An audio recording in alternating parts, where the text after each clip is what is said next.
Please stand clear of the doors. Por favor, manténganse alejado de las puertas.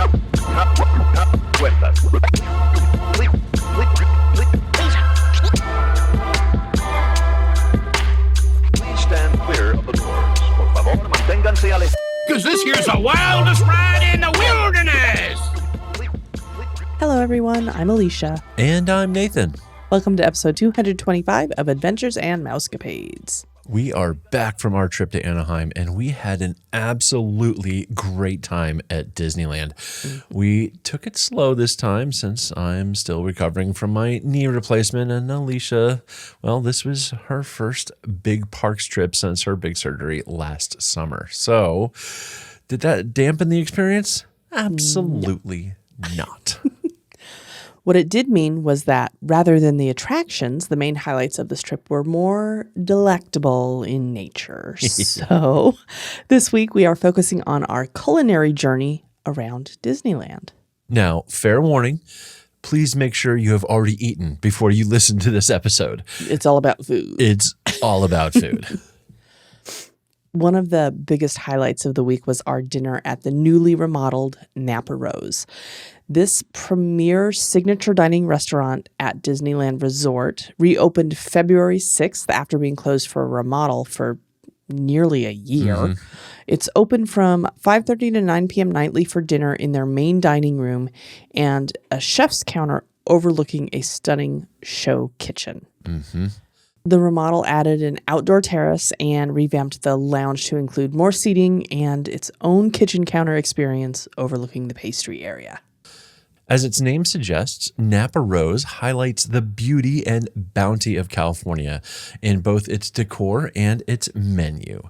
The dining room and lounge are beautifully appointed and feature stunning wood columns and floors. The remodel saw frescoes around the high walls of the main dining space replaced with plaster reliefs depicting California agriculture with images of farms, vines, grapes, and of course, roses. There's also some really cool lighting that they've added. Yeah. There's along the wooden pillars, there's something that they look like leaf springs. Yeah, like basically big kind of bows of metal, if you will, from like underneath a pickup truck, if you would imagine, like the rear suspension there. But these are not metal. They are, well, they're probably metal, but they look like wood, and they're very thin strips and kind of bowed like, I don't know, maybe a bow. Yeah.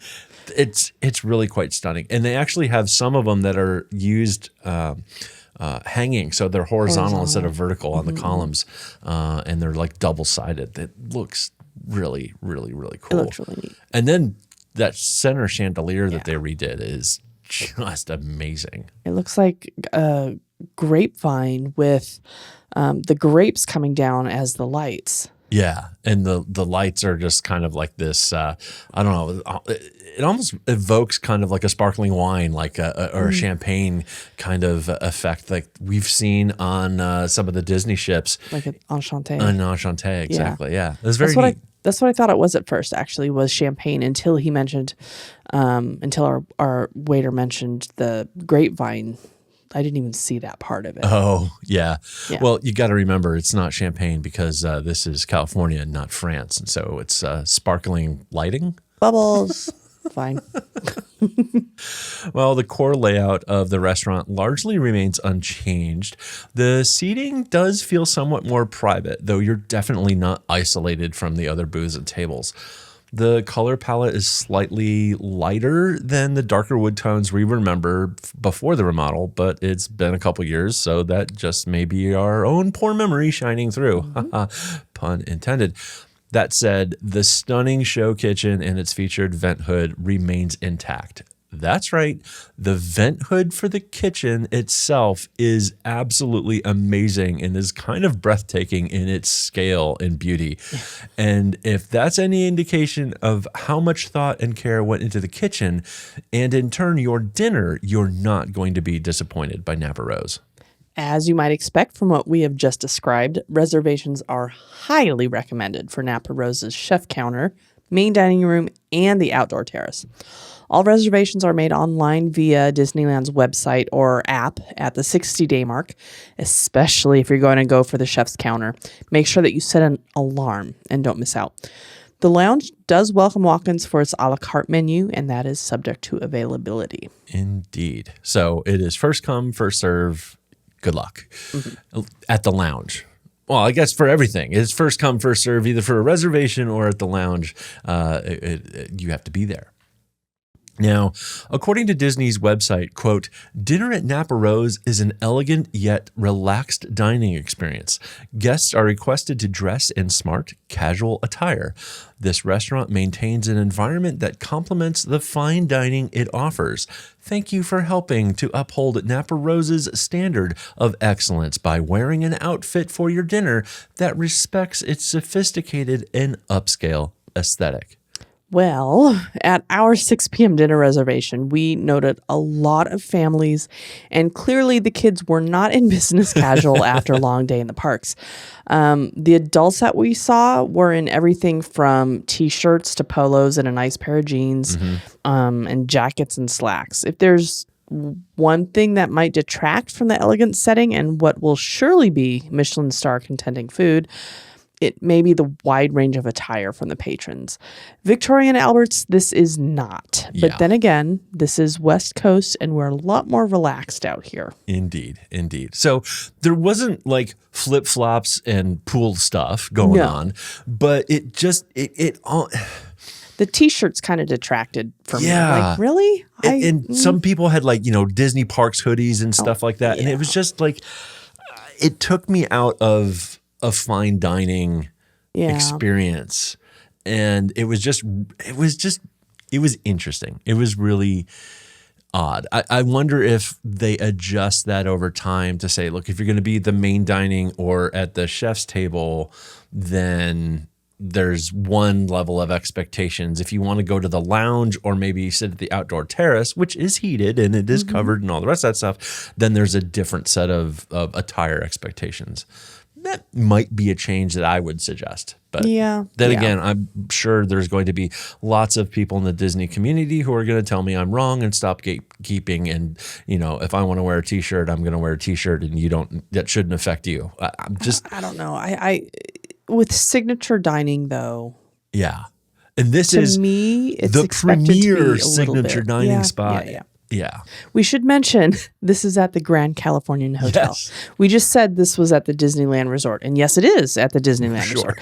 But the location that it is at the Grand Californian Hotel. Indeed, it is.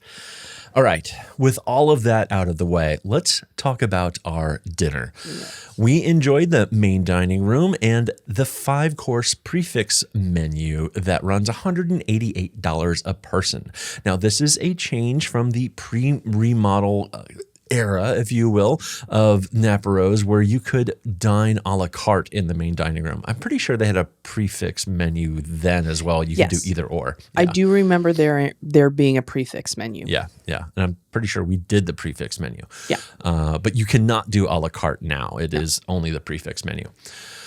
There are also 3 wine pairing levels along with the prix fixe menu for you to choose from in the main dining room, and they run $125, $300, and $500 just for the wine, plus the $188 for the food. Yeah. So a cheap menu and a cheap meal, this is not. No. Thusly, signature dining. Right. and thusly, I'm going to circle back to it and then we'll move on. But like, this is like like jeans and a T-shirt from the parks in the day. And we're dropping $500 a person on a really nice meal. It's a very odd juxtaposition in terms of the atmosphere. This is the type of restaurant that gives you a fresh refolded napkin if you leave the table. Exactly. Now, and they place your napkins in your lap. Indeed. Now, it's worth mentioning there is a children's menu Yes. in the main dining room. It is a la carte because duh. There is an amuse course. There's an appetizer, an entree, and a dessert. It is $48 per child, and that does include a children's beverage. And if you're wondering, based on the table that was next to us, you can get glow cubes. I think some of the parents had glow cubes for that, honestly. I mean, we didn't on this experience, but we've been known to order drinks with glow cubes. Oh, yeah. Yeah, Definitely. exactly. Service was friendly, helpful, and attentive at all times. Julio was our main server, assisted by Roberto, and we started off with drinks from their California-inspired cocktail menu. This is a pretty extensive cocktail menu also. Yeah, it was. I started off with the Fruit Stand off Highway 1, which was a macerated strawberry-infused Hanger 1 vodka, coconut milk wash Plantaray rum, pandan tincture, pineapple, and macadamia blossom honey. Mm-hmm. There's a quote along with the description, or at least the ingredients list for each of these. And for Alicia's Fruit Stand off Highway 1, the quote here is, top-down coastal breeze, strawberries from a roadside stand swirl into vodka and honey, ending with a cheeky lollipop surprise. A cheeky lollipop surprise. I didn't write that copy. I just read I it. know. This didn't really have a lollipop. It had two strawberries on a toothpick. That's a tincture, I guess. I guess. Yeah. This was really good. Here is my delightful description because I'm so good at this. I could taste the creaminess of the coconut milk washed Plantaray rum, and that was a nice taste. I haven't had anything like this before. Yeah. The mix of flavors was very interesting and very good. I'm trying to think if I would get this one again or not. I think I would. It was a very sippable drink. Yeah. I did not try it because I do not like strawberries. You don't like strawberries. I did have the Sequoia Skyline. This is Sir Davis Rye, Montenegro Amaro, pink peppercorn infused dry sherry, Angostura bitters, milk washed. I don't know what it just says milk washed. I don't know what milk washed but milk washed, and finished with a distinctive redwood smoke. And your copy says, smoky grandeur towers in the silky layers. Campfire warmth and peppercorn sparks whisper forest tales beneath a crisp cloche of redwood mystery. Mm-hmm. This is essentially, as it was described to me by Julio, a Manhattan and an old-fashioned merged together. Yes. And it was absolutely fantastic. And the highlight of the drink was the redwood smoke. This is unlike any other smoked drink I have ever had because it is a different wood that is being smoked. And oh my word, it was fantastic. And it so amazingly added to this drink. 150% would have this again. The redwood, I guess just that redwood smoke was very good. It added a whole other level to this. Yep. And it smelled good. Indeed. And we neglected to say we had ordered and we were talking with Julio, and he looked up and looked at the bar, and he mentioned us. He was like, oh, your drinks are in their final moments. And I basically lost it. I'm like, that is very ominous. What is going to happen? Yes. Is this the haunted mansion parlor? That's actually, I think I did say that. I was like, they need to borrow that and use it on the ships. The Haunted Mansion parlor, as they're getting your drinks ready and serving it to you, your drinks are in their final moments. Yes. Perfect. All right, let's move on to dinner, shall we? Yes. We started off with an amuse-bouche. This was a Portobello cappuccino finished with a brandy thyme foam, and it included a veal stock in there. And holy cow, this was good. Yes, it was very good. We asked about the cappuccino aspect to it, and we were like, "Is there coffee in this?" And basically, it's just the preparation of it is Right. called a cappuccino. And it's a cappuccino cup, like that size of a small, Yeah. meant for a Glass. hot drink, and it was hot. It was hot. Yeah, he said, "Hold on, don't just down this because it's Right. hot." Now I was just kind of, slurping or sipping off the top with, through the foam and everything. And I never really got to the point where I was like, oh, this is really hot. But I could tell, like, if I did take a swig of it, it was going to be quite warm. Yeah, it was a wonderful amuse-bouche. Yes. My bouche was amused. Exactly. After the amuse-bouche, I ordered the Angel's Camp Bohea, or however you say that. Unknown. There's no way to know. Yes, this was an Earl Grey infused Knob Creek bourbon, Carpano sweet vermouth, Amaro Nonino. I don't know what any of that means. Candied orange and lavender. This says, gold miners sip bourbon steeped in Earl Grey, dreaming of home, lavender and orange sweeten the rugged frontier night. This was actually pretty strong. Bourbon. So yeah. I did like the Earl Grey. The touch of Earl Grey and lavender is what I tasted the most. I didn't really taste orange in there at all. It was mainly the bourbon, Earl Grey, and lavender, which is nice combinations together. Yeah. A little strong for what I wanted. I think you finished this one.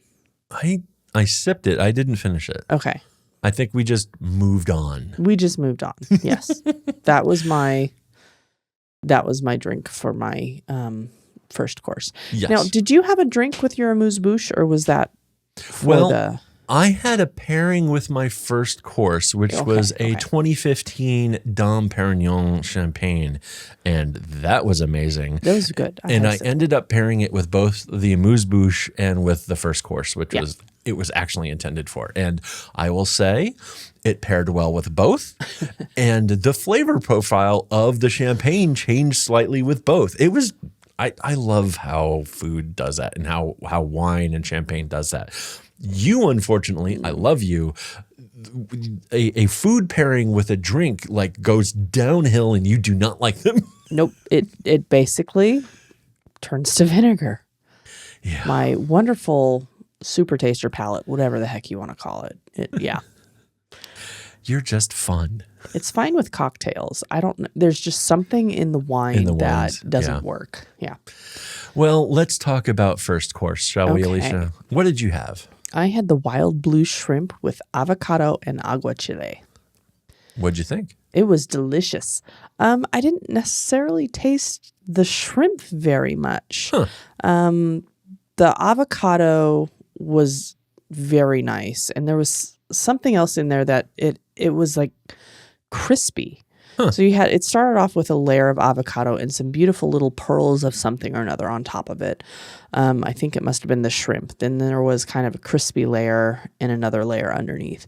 And just all of it together was very fresh and citrusy and a wonderful appetizer. Well, it's interesting because I had a very citrus-forward dish as well. I had the Hiramasa Crudo with lime oil, bread crisp, and felon blossom. Felon, not felon. It's not illegal. Anyway, moving on. Like I said, this was paired with the Dom Perignon champagne. This was like a citrusy light fish with a nice light texture crunch from the thin toasted bread slices. I really enjoyed this. There was only like 4 small little bites of fish in here, so it wasn't too much. The citrus kept it nice and light and not getting heavy. It wasn't like overly fishy or anything. I really enjoyed this bite. For our first courses, it was very interesting. These were very bright and colorful dishes. Yours was kind of a red, orange, yellow dish, and mine was very green and I guess a little bit of, no, it wasn't blue in there, but it's basically shades of green in it. Yeah, and pops of red here and there. Yeah. It was the presentations here are just stunning. Yes. All On right. to the next. Next up, we had our second course. Alicia, what'd you have? I had this sorpresine pasta with California crab broth and Pacific uni butter. This was very good. It was almost kind of creamy. I could have had a lot more of this. I don't know what uni is. Is that? I don't know what it is. I don't know. But there was the crab broth in there, the uni butter. The pasta was such a really interesting shape. It was almost layered upon itself and almost kind of looked like an odd flour type thing. It was perfectly al dente. Delicious deliciousness. I had a sweetbread annalini pasta with wild ramp. I don't know what wild ramp is. Did we not look it up? No, I don't want to look it up. Okay. I just remember this being very good. It was just kind of like light in. Okay, now I really need to know what wild ramp is. A few moments later. Yeah, this is one of those ones where I didn't know what I was ordering. The wild ramp is fine. The onions are fine. The sweetbread, yeah. Anyhow, moving on. I'm glad I didn't know what I was eating. It tasted really good. We took a second to educate Nathan on what sweetbreads were. Just now. I'm cutting that out. You don't need to hear that. If you're interested in what sweetbread is, you can go look at that up yourself. What was this paired with? This was paired with a 2023 Fleury You're the one who did French. You tell me. It was a really nice, kind of fruity but very dry red wine. 2023 Fleur Le Maurier from Domaine Chignard. I have no idea if that's the correct pronunciation. I mean, with French, it can be pretty much anything. Anyhow, it was good. And I will say this is why I like going to these kind of dining experiences. If I had known what sweetbread was, I would never have touched this dish. I actually really liked this dish. And I have expanded my palate. Would I order this again knowing what it is? Honestly, yes. I thought this was really well done. It's good, yeah. It's kind of like escargot. The kids loved escargot until I mentioned it was snails. Then it was Yes. then it was not happening ever again. Yep. Each to their own. But I love these dining experiences. It expands our envelope, and yeah, I love it. There we go. For our mains, I had the tangerine roasted rocky chicken with green garlic velvet. The server mentioned that they deboned the chicken and then worked that into a broth. Yeah. This was amazing. The chicken was very tender. And all of the sauces that were in there were very good. There was a green sauce and there was a tangerine sauce that was brownie tangerine. And then there was, I guess this is the green garlic velvet. Or no, I don't know what this is. They had something, it kind of looks like mashed potatoes on the side. Yeah. But it's not. It's a dry, crunchy, but very light crunchy type thing. It wasn't a heavy crunch. It felt like it was very porous and I don't know how to say it other than pumicey, just because it was really light. Not a pumicey taste, but Yeah. I have no idea what it was, but it was delicious. And the chicken was very good too. I do believe I recall you saying something along the lines of this is the best chicken you've ever had. Probably. Yeah. Yeah. I had the prime eye of the ribeye with charred onion soubise. This was paired with a 2010 Ezel Vineyard from Napa, Cabernet Sauvignon. And this was fresh out of the restaurant's, I don't know what they call it. I'm sure there's a fancy name for it, but it's basically like a tap for wine bottles.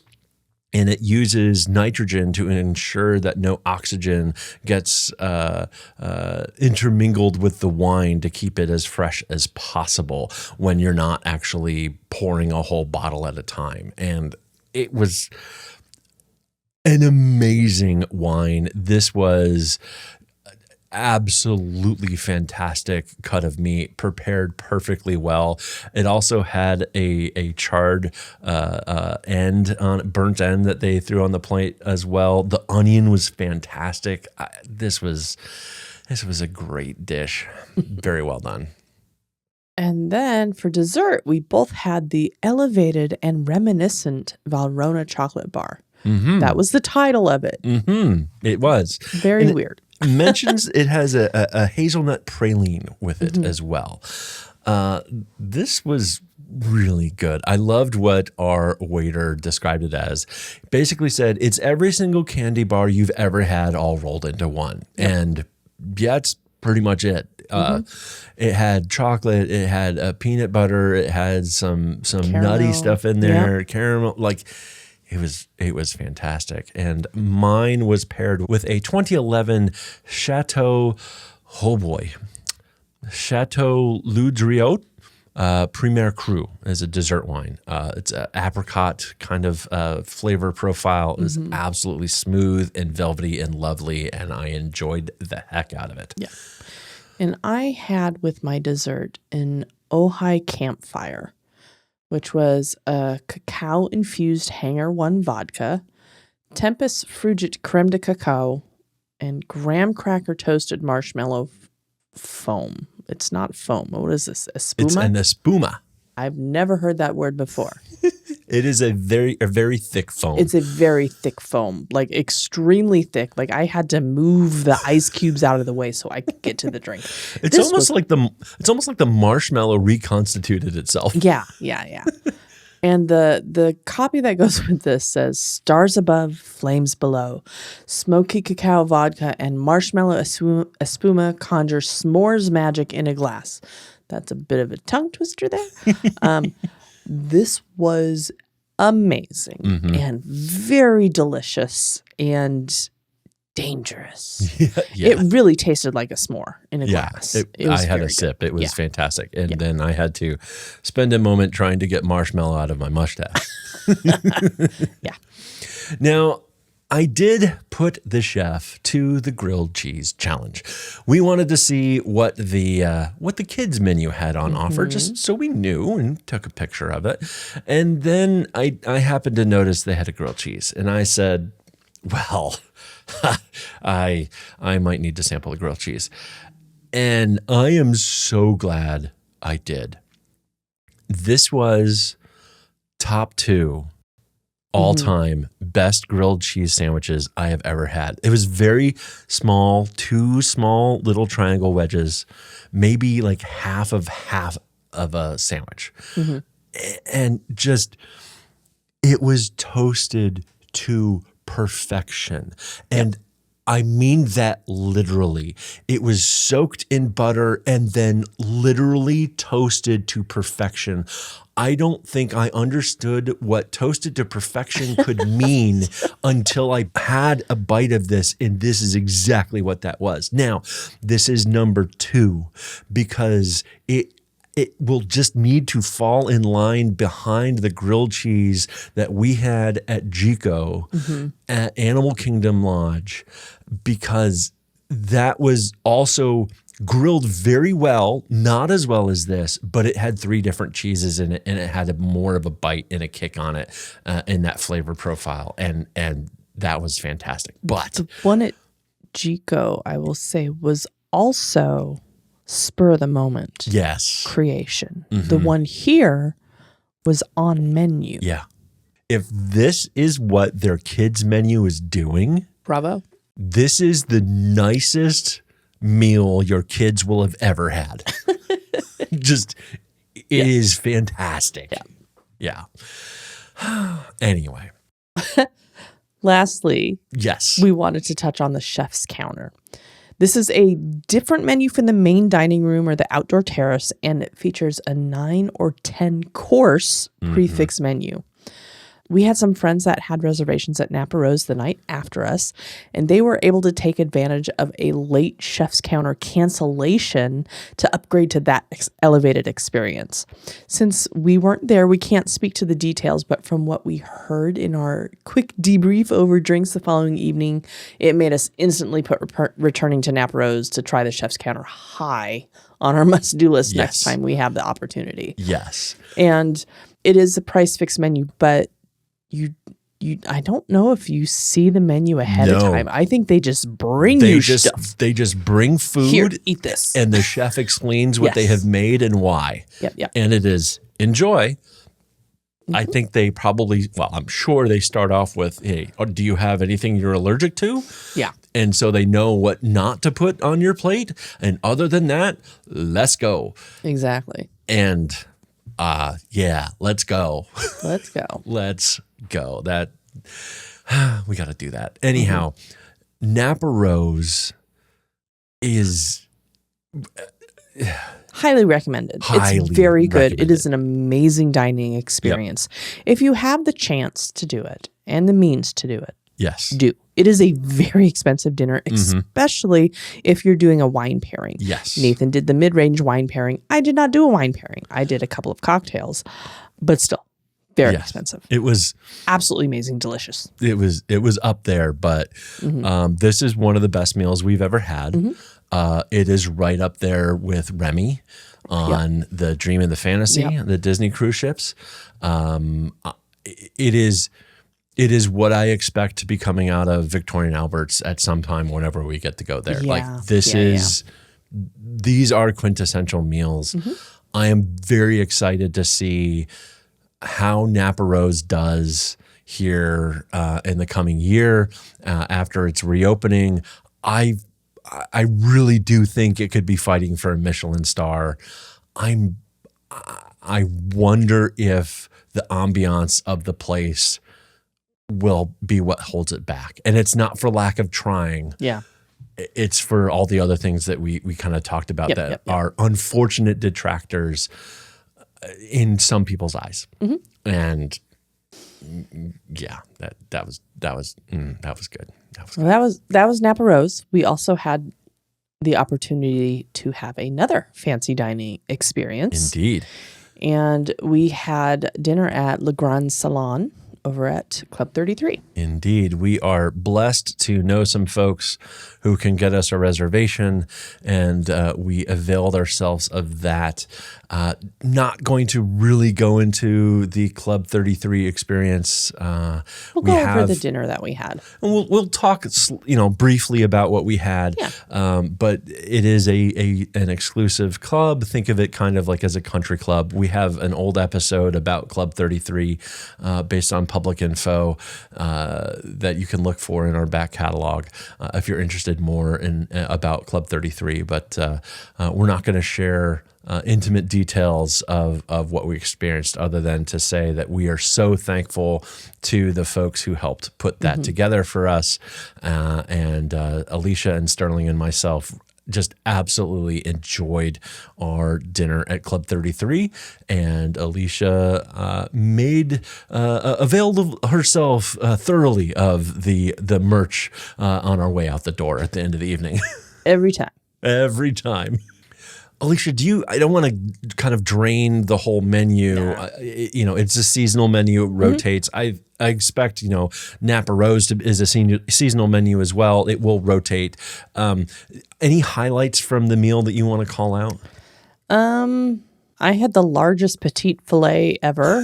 It was I think he said it's an 8 or 10 ounce filet. It's a contradiction in terms. Yeah, it was very good. Sterling actually had something that I was surprised he chose it. It was the lamb cheek, and he enjoyed it. Nice. It had radaccio kimchi and scallion fried rice, and he quite enjoyed it.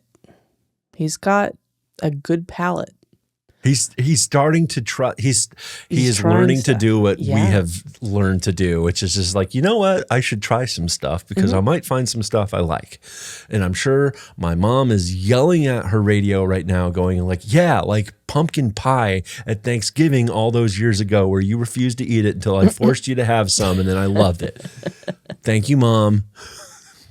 Yeah. He also tried a scallop Yeah. and enjoyed that as well. So I think one of these days he would enjoy going to Remy. Yes. He needs to be 4 years older. Well, yes. But Yes. yeah, I think he will enjoy Yeah. that. Yeah. Our eldest has told me she's not interested in a meal like that. It is too fancy for her. She would not want to do it. And that's fine. She's gone to 33 with us and didn't know what to do with herself, she said. Yeah. So I'm like, okay. It's a fancy meal. It's okay. It's okay. It's okay. Well, let's talk about something that is a little bit more Caitlin's speed. Let's talk about the Disney California Adventure Food and Wine Festival that Yes. happens to be going on right now. We've talked about this festival in some of our back catalog chat. This is it's great that we were able to be in Anaheim during this. We love this festival. And they offer something called a sip and savor pass where you can basically pre-buy different entitlements, they call them. You can get either a 4 entitlement pass, it is $34 for that, or an 8 entitlement pass, it is $64 for that, or $59 if you are a Magic Key holder, which is the Disneyland Resort version of an annual pass. Right. So if you get the sip and savor pass, the entitlements are smaller tasting size portions. If you just go up to the booths and order something, it's a larger portion. But if you use the sip and savor, it is a little bit smaller. I didn't realize that. Yep. I actually think, though, that the entitlement size, that's such a horrible name. No. The smaller portions that we were getting with the prepaid package, I think were the right size for us. And, you know, it allowed us to try a few bites of something. If we didn't like it, it was fine because it was pretty much all the way gone anyway. If we really loved something, you know, there was plenty of it to go around to share with 2 or 3 people. And, you know, the whole point of these, this is like the Epcot Food and Wine Festival. You know, there's a bunch of booths. Now, it is much scaled down. But it's a fantastic way to go try a bunch of stuff. And so we did. One of the things, a tip for you, one of the things that you can do is you can order any of the dishes with a few exceptions at any of the locations. So if you have a list of what you want to order, you can go up to any of the locations and say, I would like this, this, this, this, and this. Now, if you do that, you must consume those that same day. Which would have been nice for the person to have told you before you ordered them. Yeah, it is. Now, it does say it online. We just missed it. We just didn't read through it. Yeah. No, it all worked out. Yeah, no, it did all work out. And I think everything schedule wise of the whole, we had 4 days in the parks. I think it was fine. I think it actually worked out perfectly for us. But it was a surprise to us that we didn't realize. And just so if you know, or now you know, if you are going to pre-order a bunch of stuff, which saves you a bunch of time, you don't have to stand in the ordering line at every single one of the booths. You just do that once, and then you go to the pickup line at every place that you want to get something from, and they just check it off the receipt. You just have to save your receipt. Save your receipt. Yes. Otherwise, out of luck. Yep. Yeah. So that is, it can be super helpful and save a bunch of time if you do it that way. Just know what you're getting. You've got to eat all that stuff in one day. Yeah. One of the things that we got was something that I had last year as well and quite enjoyed. This is from the Cluckadoodle Moo booth, which I love that name. It's hilarious. And it's called the Asados. This is grilled skirt steak and chipotle chicken with Spanish rice and salsa verde. That doesn't sound so bad. No. The skirt steak, very good. The chipotle chicken, very chipotle. Quite spicy. Quite spicy. I stayed away from this because I am spice averse. Yep. Sterling decided to go in for a try, even though they had a try last time and we're like, whoa. Yep. What was Sterling's reaction again this time? Hot. I did record a video of Sterling reviewing this, so this will go up this week. Sterling was unable to keep it brief, so it's going to be in multiple parts. Let's move on. We also stopped by a booth called Garlic Kissed. This is, again, a returner from last year, at least from our menu. We once again sampled the sirloin Gruyere mac and cheese. This has a black garlic chimichurri along with it, plus garlic butter crunch and Fresno chili slices. We didn't eat the chili slices. No. I put them off to the side. Yes. But everything else we mixed all together, and this is a great dish. This is a great dish. I think this was my favorite that we had. I could, if they have this, I could easily get this every year. Yeah. Oh, that's a good question. I haven't thought about all of these. I don't know what my favorite is. Ask me once we're done talking. Okay. All right. We also got something from the Golden Dreams booth. This was the musubi fried rice brought to you by Disney Vacation Club's Aulani Resort. Inspired by Aulani, steamed rice with egg, glazed spiced ham, umami mayo, and furikake. I don't know. Something. It's probably not furikake. Probably not. My apologies. I don't know what it would be. We had this last year as well. We are creatures of habit. Yes. This is very good, though. It's fantastic. Yeah. It's fantastic. The spiced ham has a little bit of a kick on it, but it's not bad at all. This is we love Hawaii. We love that food. And this is just a little slice of that heaven in a little bowl and yum. You can't go wrong with egg and rice. Cannot go wrong. Cannot go wrong. Now, we did try something new this year. It's not just returning favorites. Yeah. We went to the LA Style booth for a carbonara pizzetta. This is a very small pizza, kind of as you would imagine. Pizzetta, if you will. Indeed. It is a white sauce with applewood smoked bacon and a black pepper drizzle. I will say this was fantastic. They absolutely nailed the carbonara taste profile for me. I love spaghetti carbonara. And that drizzle, I almost thought of it kind of like an aioli.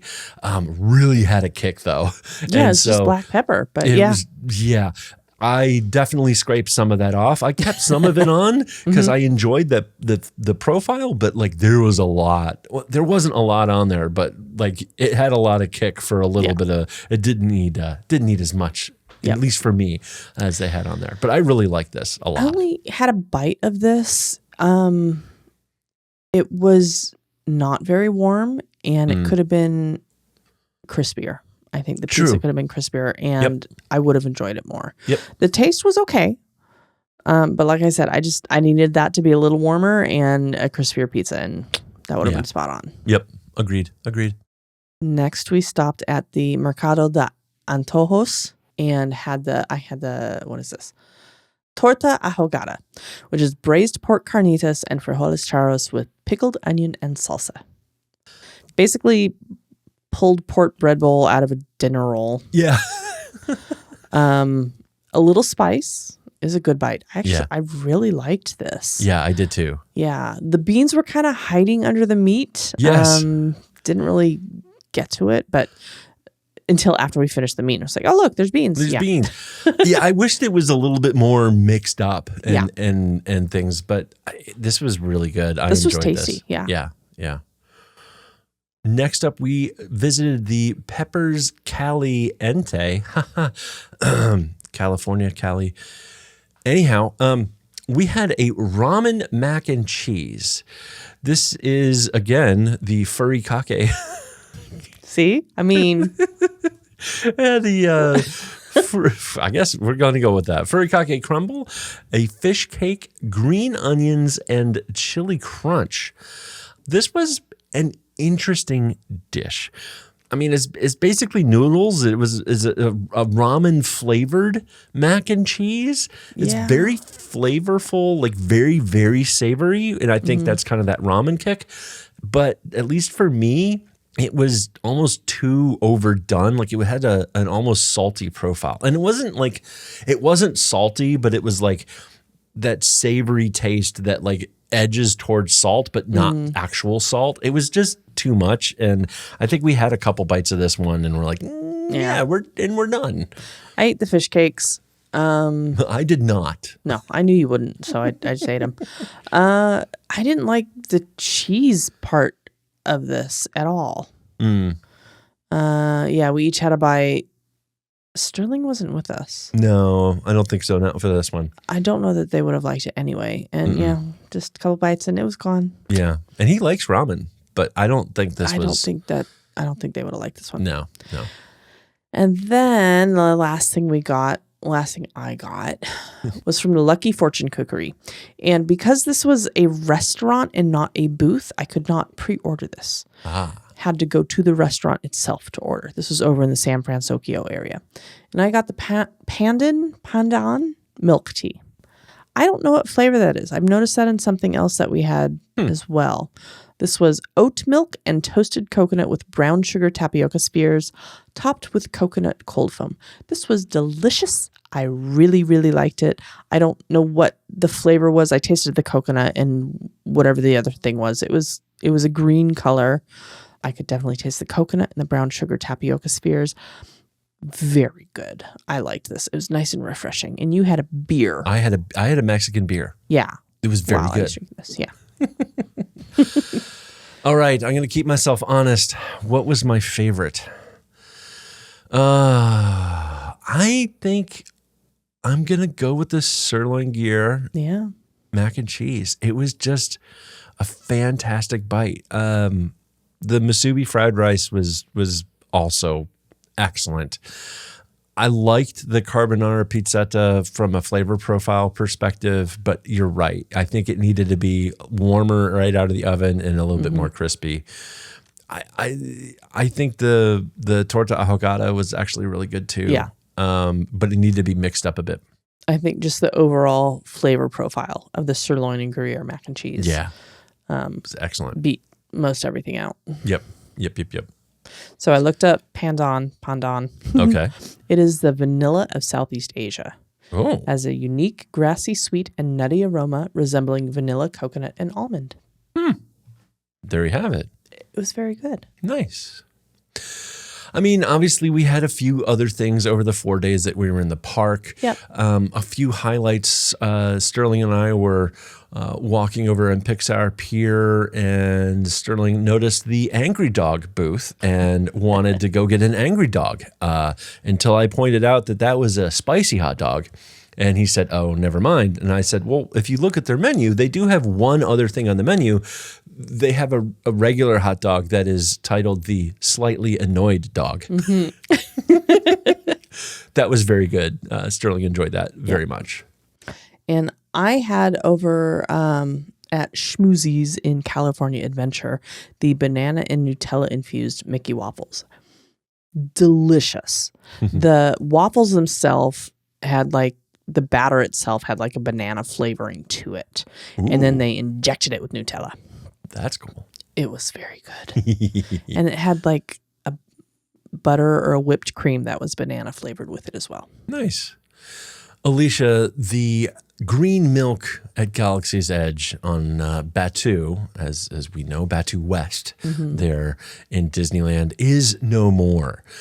Blue milk still survives, and it has been joined by pink milk. Yep, I got a pink milk. What'd you think? I liked it. You would not like it because it is strawberry flavored. Creamy strawberry flavored. They did still have green milk there. Really? Yep. Huh. They must just be trying to get rid of the last yeah, it was on a stand-up sign. It wasn't on the menu on the board. By the way, we're trying to get rid of this on clearance. Buy now. Yeah. Let's see. Something I did like. I had a Jack Jack's Num Num cookie, a warm chocolate chip cookie. Those are very good. Yeah, over by the Incredicoaster. Yeah. Highly recommended. We had popcorn and churros along the way as well. That popcorn is so buttery. Yeah. Sometimes it smells great. Other times I'm like, no. No. Alicia, after one of our tours, which we'll talk about next week, you had a Matterhorn macaron. What'd you think? It was delicious. I still haven't finished it. It's downstairs. It looks like the Matterhorn, and it's not the circular macarons. It's the macaroon. Okay. Which is a coconut based cookie type thing. Got it. Yeah, it looked good. It's frosted on the top. You can still have some, I'm not a huge coconut fan. Maybe I'll take a little bite. Yeah. Okay. All right. Let's see. We had we frequently did drinks and chill while we were waiting for rides to come back up, or just trying to kill time and enjoying the vibes of being in Disneyland. We sampled things in San Francisco. We spent some time over at Pim's and Avengers Campus, and we even scored a walk up at the bar at Lamplight Lounge. Yeah. Drinks were consumed. They were great. Yes, I had like a Scream canister, I think, it was a Scream canister and something about the color red. I had a couple old fashions at Lamplight. They were excellent. They were good. Nice. Yeah. And then we ended the trip over at Storytellers. We had a character dining lunch brunch experience, and that was really, really, really good. The characters there are fantastic. Yes. And we got some bonus time. I will note, I had a margarita, and you could order one drink or a carafe for 2 or a pitcher for 4. And I'm glad you didn't do the pitcher. I'm glad I didn't do the pitcher, because the carafe, I was thinking, like, it's not for 2 people, but like it was kind of described as like 2 drinks, right? Like if you're getting 2 drinks, just get the carafe. And so I just got the carafe. I figured I'd have one, and they brought the margarita glass over, and it's fairly small. And I'm like, great. I'm glad I didn't just get one. And the carafe was huge. I had 4 drinks out of that carafe for 2. 2 drinks for 2 people. Oh, yeah. Like 2 drinks per person. So you had a lot of margarita. I had a lot of margarita. I've had more before in Mexico, and ask Rachel from HR about that one. But it was good, and I felt fine. It wasn't a heavy pour. Yeah, it was just a lot of liquid. Yeah. Storytellers was good. It was a little loud in there, but I mean it's a character buffet. So yeah. You get what you get what you pay for. And it was brunch time, so we had choices of breakfast foods and lunch foods. And we had a little bit of everything. Yeah. And we saw Mickey and Chip and Dale, and Pluto we and saw Minnie. Pluto and Minnie. And Minnie, that was the other one. Yeah. And they were fantastic. Yes. Great character experiences. I was a little bummed that Daisy was not there. We had walked by one evening and saw both Daisy and Clarabelle in there, and they are there for the dinner time, not the brunch. So not guaranteed to get specific characters at any specific time. So when we were heading over to Napa Rose, we saw Clarabelle and Daisy, and I guess we'll just have to keep going back to these places, Alicia. We'll have to do another trip sometime. Oh no! So I can get my Daisy fix. Well, I think that's about it. I mean, we're not going to sit here and talk about every single bite we had. I mean, Sterling and I did grab an exit churro on our way out of the park, as is required before you go to the airport. Everybody needs a churro. So yeah, it was a really good trip food wise. Yes, good trip all over. All over. Yeah, we will be back again talking about a few of the things we did, some of the rides, and we did 2 tours with the Disneyland tour guide hosts there, and we will be talking about those next week. We did the Women Who Make the Magic tour, and we did the 70th Anniversary Celebrate Happy tour. Yeah. Both very good. Glad we both did were very those. good. So we'll share some insights and some cool facts that we learned about that next week with you. And so with that, please do remember we're not affiliated with Disney or their subsidiaries. These are personal opinions and suggestions based on our own experiences. But we are affiliated with fun, snacks, and questionable decisions. And fancy dinners. Indeed. We recommend working with a travel advisor or contacting Disney directly to plan your perfect vacation.